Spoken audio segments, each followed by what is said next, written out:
우리가 지난번에는 음악 도상학적 방법으로 한국 음악 그림을 어떻게 읽을 것인가, 몇 가지 사례를 통해서 16세기부터 19세기 그림까지 걸쳐서 살펴봤는데요. 오늘은 그 두 번째 시간이 될 겁니다. 또 다른 그림을 통해서 음악 그림에 나타난 여러 내용을 어떻게 읽을 것인가 생각해 보는 시간 갖겠습니다. 조선의 제19대 왕이 숙종 임금이 있습니다. 이분이 기로소에 들게 됩니다. 기로소라고 하면 정이품 이상 그리고 나이 70세 이상의 문신을 예우하기 위한 일종의 친목기구인데요. 여기에는 왕도 들어가도록 되어 있습니다. 왕은 70세가 되지 않아도 들어갈 수 있는 특권이 있는 그런 신분이죠. 그래서 1719년에 숙종 임금이 59이 되는 해인데요. 그리고 즉위한 지 45년인 그런 해입니다. 그러니까 신하들이 왕도 기로소에 들어오세요, 이렇게 제안을 했습니다. 그런데 왕은 당장 기로소에 들어가고 또 거기에 대한 연향을 자신 위에 베푸는 것을 허락하지 않습니다. 왜냐하면 그 당시에 조선에는 전염병도 유행을 했고요. 해가 먹히는 일식도 있었습니다. 이런 경우 왕은 근신해야 한다 하는 상소도 잇따르게 되죠. 그래서 잔치를 한다던가 자신을 위해서 그런 일을 하는 것에 대해서 꺼리게 되는 거죠. 그렇지만 그 대신 정조 임금은 기로소에 든 여러 기로신들에게 잔치를 먼저 베풀어 줍니다. 그래서 4월 18일에 기로신들을 위한 연향이 경희궁의 경현당이라는 곳에서 개최가 됩니다. 이때 연향은 모두 그림으로 기록되어 남아 있는데요. 기사개첩이란 화첩에 남아 기록됩니다. 그 그림을 통해 여러 내용을 읽어낼 수가 있는데요. 왕실의 연향 때는 무대가 좁습니다. 그래서 반드시 무대를 확장해서 덧마루, 한자 표기로 보계라고 하는 확장된 무대를 확보하게 됩니다. 그래서 이 그림을 보시면 좌우 하단에 계단이 나와 있는 걸 알 수가 있습니다. 이 계단을 올라가면 덧마루로 올라가게 되는 거죠. 그리고 연향을 하는 중앙 무대가 아닌 악대 아래쪽, 악대가 위치한 것을 보면 하단에 보이죠. 중앙 하단에 보이고, 그 다음에 그 덧마루 아래쪽에 또 하나의 악대가 편성이 됩니다. 이런 것을 헌가악대라고 하고요. 위쪽에 편성된 악대는 전상악이라고 얘기를 합니다. 그리고 화면 중앙에는 소년 무용수인 무동이 춤을 추는데요. 이 춤 중에 가장 처음 잔치를 시작할 때 추는 춤은 반드시 초무를 추게 됩니다. 이 초자는 처음이란 뜻입니다. 첫 춤이란 뜻이 되는 거죠. 그런데 왜 잔치에 남성 꼬마가 등장을 했을까요? 이 조선 후기 18세기에는 잔치에 참여하는 사람들이 남성인 경우에는 여성 무용수가 춤을 출 수 없습니다. 그래서 그 대신 꼬마, 그러니까 소년 무용수인 무동을 등장시켜서 춤을 추는 그런 사례가 이 그림에서 나타나는 거죠. 그리고 오른쪽 하단을 보면 처용무라는 춤을 추는 5명이 등장하는 그림이 보입니다. 오방처용이라고 해서 동서, 남북, 중앙 이 5방위를 상징한 빛깔을 입은 무용수들이 등장하는데요. 동쪽을 상징하는 푸른색, 서쪽을 상징하는 흰색, 남쪽을 상징하는 붉은색, 북쪽을 상징하는 검정색, 그리고 중앙을 상징하는 황색, 이렇게 5빛깔의 옷을 입은 처용이 등장합니다. 이를 오방처용이라고 하는데요. 이 처용무는 조선 중기 이후 반드시 잔치를 끝마칠 때 추는 춤으로 자리하게 됩니다. 그래서 그걸 파연악무로 하는데요. 자, 그러면 이 그림에서는 화면 중앙에 첫 번째 시작할 때 추는 춤, 그리고 화면 하단에 마지막에 추는 춤을 동시에 배치시켰습니다. 그렇다면 실제 아까 앞에서도 말씀을 드렸지만 이 춤을 동시에 두 개를 춘 것일까요?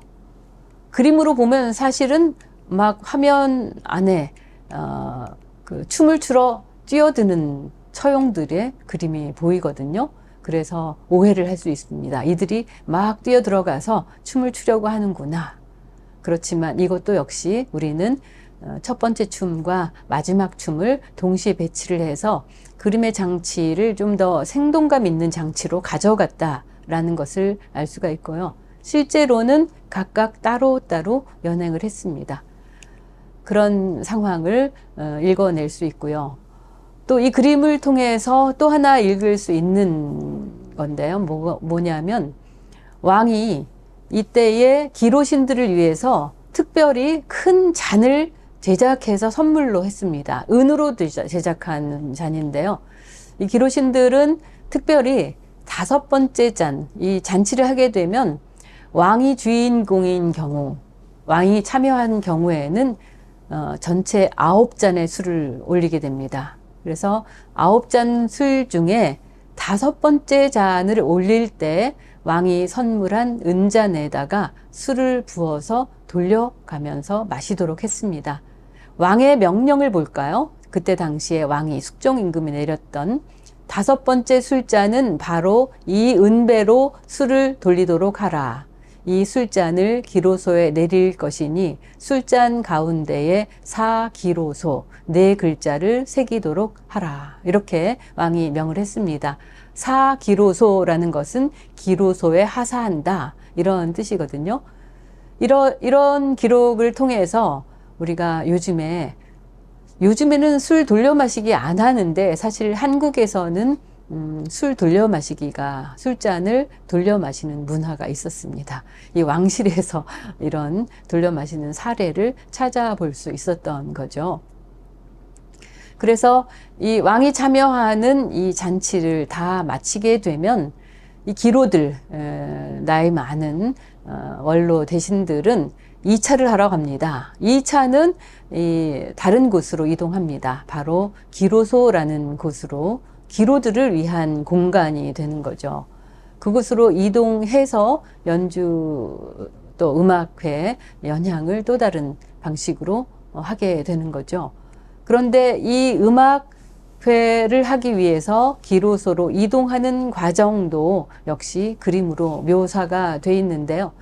이 그림을 보시면 제목이 봉배귀사도 이렇게 나와 있습니다. 잔을 받들고서 기로소로 돌아가는 그림, 이렇게 해석할 수가 있겠죠. 왕이 하사한 은잔을 가지고 역시 음악인들 그대로 동원해서 가게 되는데요. 지금 이동하는 그림을 보여드리고 있는데요. 거기에 보면 음악인들이 지금 그냥 가는 것이 아니죠. 역시 음악을 연주하면서 그 흥을 계속 돋구면서 이동하는 그런 장면을 만나볼 수가 있습니다. 이렇게 해서 이들은 기로소에 도착을 하게 됩니다. 그런데 이동하는 과정에 보면 그림 속에도 보이지만 소달구지를 끌고 가는 서민들의 모습도 나오고요. 또 지팡이를 짚은 노인의 모습, 또 아이의 모습, 이런 것들이 보입니다. 왕실에서 연향을 할 때 왕실에서도 중요한 의미가 있지만 왕실 연향을 하게 되면 백성들에게도 일정한 기회를 줍니다. 예를 들면 빈민들에게는 쌀을 나눠주는 것, 사대문에서 빈민들을 파악해서 그 구휼하는 방식으로 쌀을 나눠준다든가, 또 왕실의 여러 그 춤이나 이런 공연을 서민들이, 백성들이 볼 수 있는 기회를 준다던가, 그래서 그들만의 잔치가 아니라는 것을 이 그림을 통해서도 알 수 있는 거죠. 자, 이 기로소에 도착을 했습니다. 여전히 이 기로소에서도 앞에서는 초물을 추고 있고, 또 화면 하단에서는 처용무를 추고 있습니다. 그리고 처용무 뒤쪽으로 악대들이 동원해 있습니다. 이들은 모두 서서 연주하고 있죠. 이렇게 서서 연주하는 것이 가능한 것은 모두 이동용 악기를 들고 있기 때문입니다. 이동하면서 연주할 수 있는 그런 악기가 이 처용무 반주 음악의 악대 편성으로 이용되고 있다는 걸 알 수가 있습니다. 자, 그러면 이 화면에서 좀 이상하죠. 중요한 주인공들이나 이런 사람들 다 뒤돌아 있고 마당에서는 춤을 추고 있고 이런 장치도 마찬가지죠. 앞에서 초무를 추고 나중에 잔치의 끝부분에서 처용무를 출 때는 아마 이 화면에 보이는 모든 이들이 처용무를 볼 수 있는 자세로 바꿔 앉았을 겁니다. 그렇지만 그림 속에는 그렇게 그대로 묘사를 하고 있는 걸 알 수가 있습니다. 1719년에 그려진 그림, 기로소로 이동한 후에도 초무를 추고 끝마무리할 때 처용무를 추는 장면을 묘사한 사례를 보았고요. 이 조선시대에는 잔치를 마치는 파연악무가 반드시 처용무를 쳤습니다. 조선 중기 이후의 문화인데요. 5방위를 상징하는 오방처용, 그 의미가 뭔가, 온갖 나쁜 기운을 물리친다 하는 의미로 잔치의 대미를 장식합니다. 그리고 백성들이 함께 구경하는 풍경을 만나는 그런 그림이었는데요. 잔치를 함께 나누는 여민동락의 정신, 백성과 함께하는 정신을 보여주는 그런 그림이라고 볼 수 있습니다. 처용무를 계속 쳤는데요. 국립국악원 정악단과 무용단이 함께 공연하는 처용무 감상 화면으로 보시겠습니다.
자, 이제 음악 도상학적 방법으로 한국 음악 그림 읽기 마무리를 좀 해봐야 할 텐데요.